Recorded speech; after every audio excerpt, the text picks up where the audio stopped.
المكتبة الوحيدة في مصر اللي عندها كتب للديجيتال سات للطلبة اللي داخلين امتحان الديجيتال سات هي مكتبات سات اند اي جي، وبتشحن لكل حتة في العالم، في الدول العربية وفي مصر وفي كل اقاليم مصر. اهم كتاب نذاكر منه هو الاوفيشال ديجيتال سات. ده كتاب حلو قوي في الامتحانات الديجيتال سات الحقيقية، وفي امتحانات جديدة ما شفتوهاش قبل كده موجودة برضو في كتاب تاني. اطلب من مكتبات سات اند اي جي، قول لهم عايز كتب الديجيتال سات. وبرده من ضمن طرق حل امتحان السات انك تحل الريل سات القديم.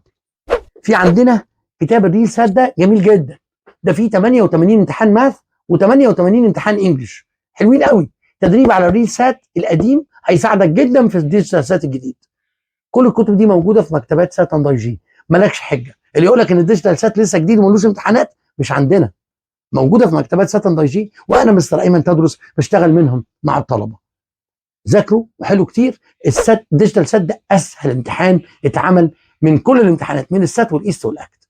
ربنا يوفقكم وتجيبوا سكور كويس. اللي عايز يطلب مني اي حاجه، في هنزل في البايو تحت اللينك بتاع الجروبات اللي بتاعت انت تسال ومستر ايمن يجيب. اهلا بيكم وبالتوفيق دايما ليكم جميعا.